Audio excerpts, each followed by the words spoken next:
Hi, my name is Colin Graham, and I'm the animation director on Watch Dogs 2. Today we want to give you a look at our free roaming demo and give you a more detailed look at the open world and the Bay Area. This video is recorded from an alpha build of Watch Dogs 2 running on PS4. In Watch Dogs 2, we've expanded our hacking tools to give the players more options. By tapping and releasing the L1 shoulder button, we can do a contextual quick hack on this person. If we want more hacking options, we simply hold the L1 button while focusing on our target. Now we can see that there's 4 contextual hacks available on this car. Using the L1 button in 2 different ways allows the players to have fast access to the most common hacks, but it also opens up additional contextual hacks. This gives the player more hacking options than before. We've also added a NetHack view to the hacking toolkit, which allows you to toggle a digital filter to see the world like a hacker. We can easily pick out hacking opportunities and also pick out strange digital signals and data anomalies that are of interest to us. The orange signal indicates that there's a person whose digital profile has interesting properties for us to investigate. So let's take a closer look. When we're exploring the world, NetHack is a very useful tool to help us identify people or items of interest. It's a really good idea when you explore the open world to use your NetHack and look around, because you never know what you'll find. We can hack into his phone and read his text messages to get a clue about what's happening. As a hacker, it's really easy for Marcus to get someone's personal information. This guy's text messages indicate that he's experiencing strange behavior happening on his phone. He seems to think that it happens every time he comes to this exact area. Let's see what our DedSec teammates think about these strange signals. That felt like a rock star pose. Found something weird. Sweet. Get a picture. No, I mean, my MC catcher detector is going off. We really need to find a better name for that. Why? That's the technical name. My Stingray sniffer tells me somebody's leeching data off of people's phones below. Looks like the data's going to Coit Tower. See? Weird. Weird indeed. Marcus has detected that there's an illegal Stingray box deployed somewhere around Coit Tower. We now have access to a new DedSec operation, and we can track it with our DedSec app. You can do any operation you want in the order that you want, as long as you've discovered it and it's in your DedSec app. With the NetHack, we can see the Stingray box is deployed all the way on the top of Coit Tower. But since the tower is closed, we're going to have to find another way to reach it. Hey, you still have a little on your nose. In Watch Dogs 2, Marcus has some custom-built toys to play with, so we can just deploy our quadcopter and fly it to the top. Coit Tower is an iconic landmark known for its great view. From here, you can see the whole city is accessible. You can visit landmarks like Sutro Tower, you can explore Golden Gate Park, or take a drive across the bridge to Marin. You can sail the bay on a sailboat, or you can visit Alcatraz, or maybe take a selfie with the Saiyans on Pier 39. You can also travel across the Bay Bridge to Oakland, or take the freeway south to Silicon Valley. You can also take your time and explore San Francisco's diverse neighborhoods like Chinatown, Castro, or even the Tenderloin. With the drone, we can easily hack into the Stingray box and track its source. This one is operated by Greystrom, who are illegally installing these boxes all across the city. The open world is full of opportunities like this DedSec operation. All you have to do is explore the environment using NetHack and the Profiler to find them all.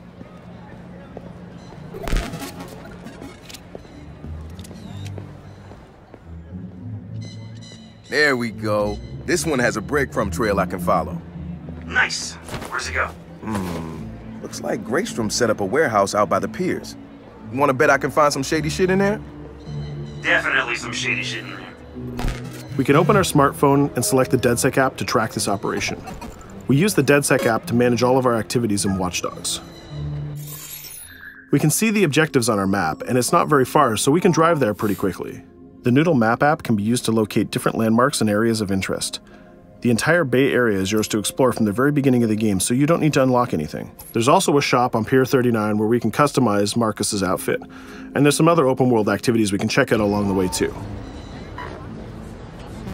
Let's take this car and head down to the waterfront. Cars are particularly vulnerable to a hacker like Marcus, and you can acquire a skill that allows you to simply unlock any car in the game with your phone. One of the biggest feedbacks we got from the fans after the first Watch Dogs game was about the driving. We've significantly improved the driving to make it more responsive and accessible to a wider number of players. Driving was reworked extensively with a team of experts from Ubisoft Reflections. This is a particularly important improvement because San Francisco is known for its steep hills and its tight winding streets. course, driving and hacking go hand in hand, and you can still hack steam pipes, traffic lights, and you can also hack individual vehicles.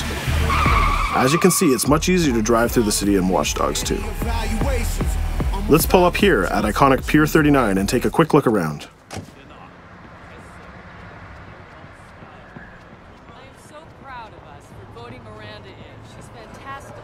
Up ahead is a clothing store, so let's go give Marcus a new look. Each clothing store has the style of the people who live in that area, so as you travel around the world, you can start to build a wardrobe that's as diverse as San Francisco itself.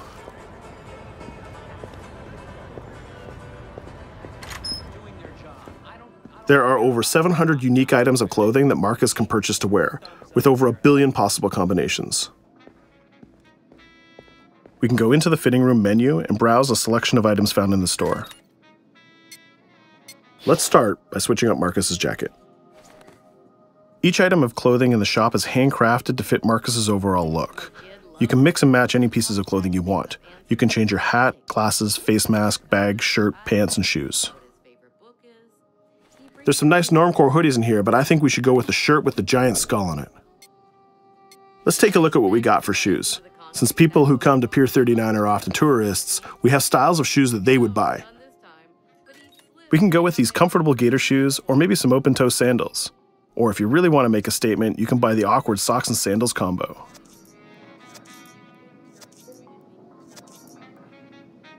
In the end, though, I think we should go with Stars and Stripes Chucks. We could really stay here all day trying on clothes, and each store has a wide variety of clothing options, so you can really make Marcus look the way you want. From biker leather to hip-hop, from pinstripe suits to tie-dye tank tops, you can really craft the look that's unique to you. In Watch Dogs 2, you manage your activities from your smartphone. There's an app shop, a media player, the DedSec app, and a research app that allows you to develop new skills. Let's take a look in the app shop to find the ScoutX app. San Francisco is full of iconic landmarks, so as you explore the world, you'll find new ScoutX objectives in the app. Once we've installed it, we can find nearby landmarks and go check them out. When you visit San Francisco, there's so many great landmarks to visit. The ScoutX app will be like your tour guide in Watch Dogs 2. We're right near the crab statue on Pier 39, so let's go to that one right now.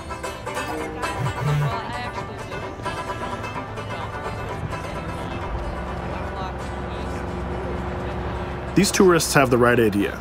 We'll just pop open our phone and select our camera and take a picture of this giant crab. Let's make it a selfie and use the California Vibe filter.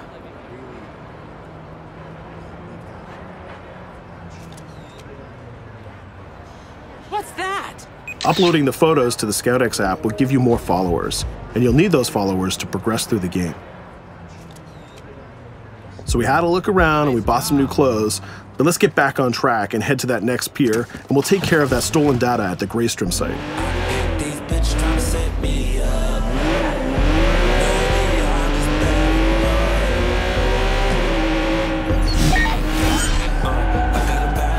We can see the objective marker in our minimap, and it's also displayed in orange at the end of the pier. Let's park our car past the scissor lift and go scout the place on foot. Operations in Watch Dogs 2 are almost always a free approach, so you can go after the objective from any direction. Let's start by getting into cover and scouting our enemies and see if we can spot the objective. From there, we can make a plan of attack. We can launch our drone and scout the area. We can use our NetHack view to see that there are guards patrolling the rooftop, and the objective is in a small office. There are also some civilian workers that might notice us, so we need to avoid them too. In the NetHack view, we can see that the door is electronically locked, but it can be bypassed by a junction box on the lower level. The connection is shown in a red line. Unfortunately, that box is protected by an armed guard and an attack dog. So we'll probably have trouble if we try to sneak past the dog in person, but luckily Marcus has another toy, which is the RC jumper. This little guy is small and much harder for enemies to detect. The RC jumper is another DedSec gadget that gives Marcus a different way to approach obstacles in the layout. The RC jumper has this cool little robotic arm that's been hacked into the body. This allows him to physically interact with objects and allows Marcus to stay safely hidden. Now the junction box is unlocked and we can open the door upstairs. We can hack that scissor lift that we passed on the way in and reach the rooftop.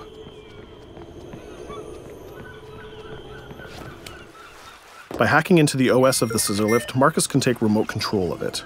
Not only can you raise it up and down, but you can actually drive it around anywhere you want in the world. This level of control gives players total freedom when dreaming up an approach to a mission. Our first challenge is to get past the guard in front of us. So let's hack into the security camera and see how he might be vulnerable.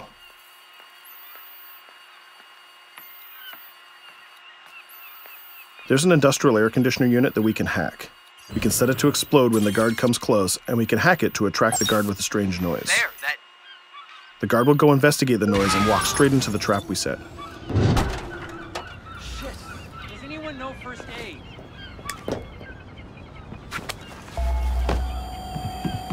And just like that, we've taken out the guard, created a distraction, and slipped into the compound.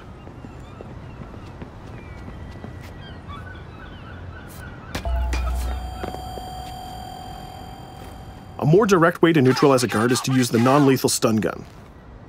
Marcus has an array of non-lethal tools and techniques, and you can complete the entire game without actually killing a single enemy. Since we already unlocked this door with our RC jumper, we can just quick hack it to open it. Now we're in the room, we just need to install one of our custom DedSec boxes into this Bloom terminal, and we've completed our final objective. All that's left to do now is escape undetected. Each operation we undertake will give us more followers. More followers will allow you to take on even bigger operations. So let's get off this pier and explore a little bit more.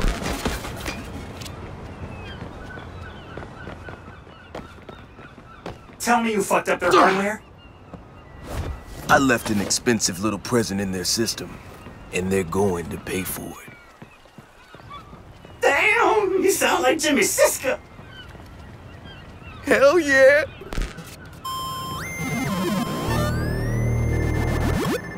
Up ahead, we'll notice there's another player hanging about.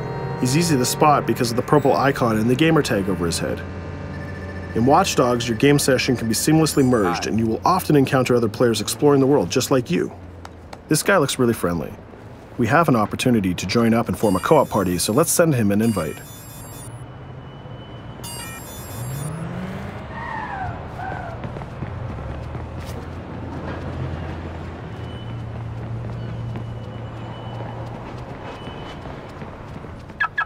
Now that we're joined in a session, we can complete co-op missions together and take on even bigger and tougher targets. 2 hackers are better than 1.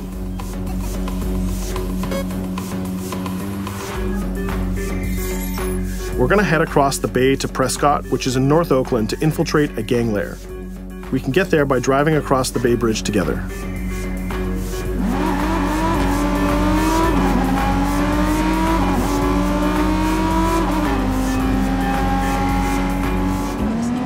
Alright, we can see that we're in a much different neighborhood than before.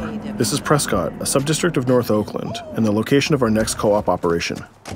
With our partner, we can go together and activate this mission.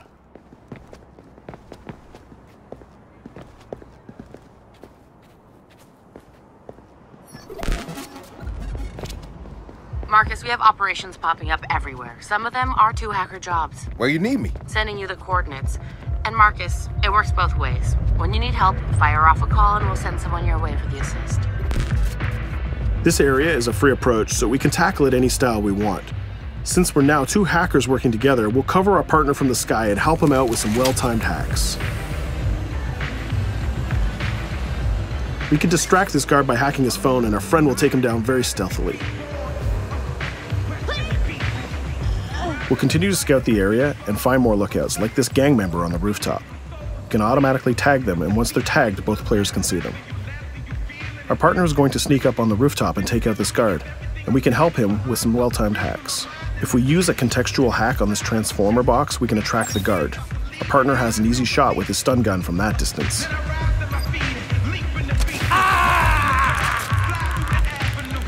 Using the net hack view again, we can see that there's a lockbox connected by red connection lines to a room on the other side of the compound. Inside this room, we see our 2 targets meeting up, and it's a perfect place to take them down simultaneously. We need to get that box unlocked and get into that room. As we continue to scout this area, we can see this compound has a lot more guards than the last one, and they look very heavily armed. We'll need to take care of these guards if we get detected. There's also a car parked in the garage, so we might need that to escape later. Let's go back to our friend and get him to disable that junction box so we can unlock the door to our target. The drone has a lot of flexibility, and it's small and hard to detect, but the trade-off is that you can't physically interact with objects like this junction box. But it's not a problem for our man on the ground to do that for us. The signal lines have changed from red to blue, so now we know that we can open the doors and get to our targets.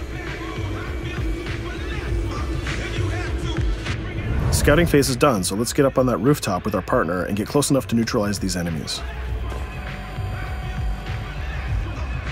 We can hack these junction boxes and set a proximity trigger on them. They'll explode if an enemy passes through them, but they won't be triggered if we pass through them ourselves.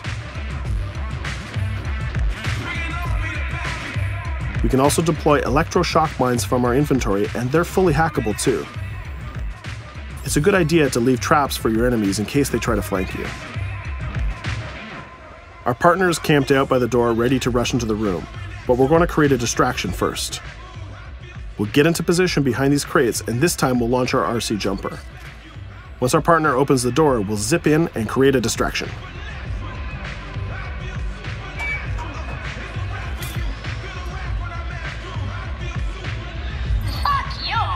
Our jumper has another feature too. It can launch foul-mouthed taunts and make people angry.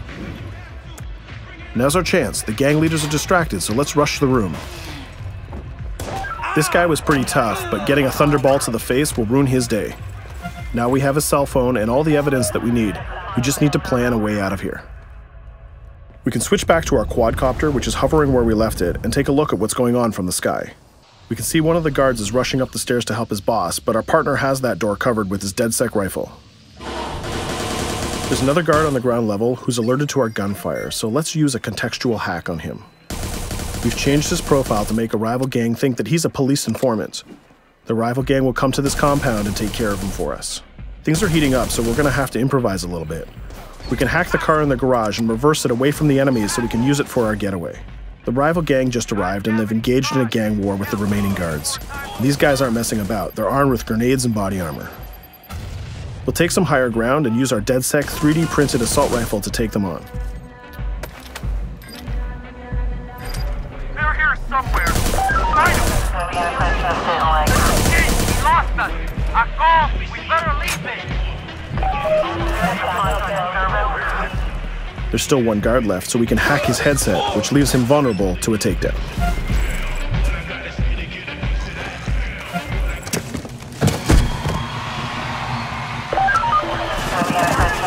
Let's take our stolen ride and get out of here before cops show up.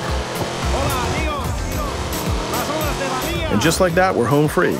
We took down both gang leaders, we got the evidence we needed, and we triggered a gang war, and we escaped without getting killed. That's teamwork. 2 hackers and 1 successful DedSec operation. Let's take a minute to talk about a brand new multiplayer PvP event called Online Bounty. When the player commits a crime, the police will respond and pursue the player until he can escape from the police. We call that the felony system. While you're in the felony, a bounty event can occur. A bounty event allows up to 3 other online players to join the pursuit and try to kill the player for as long as the felony lasts. As the target player of the bounty, your objective is to evade the felony and the pursuing players. Rewards are given for neutralizing the hunters. And the objective of the hunters is to neutralize the target player. Bounty is a seamless PvP event that's triggered by your player style and how you interact with the police. If you are the type of player who's always in conflict with police, you'll have a higher chance of having a bounty placed on you. But if you can neutralize the hunters, you'll get additional rewards. I hope you've enjoyed our walkthrough of the open world of Watch Dogs 2, and I hope to see you online November 15th. Click here to join DedSec and receive exclusive in-game rewards and more. Subscribe to our YouTube channel and be the first to see new trailers and behind-the-scenes action.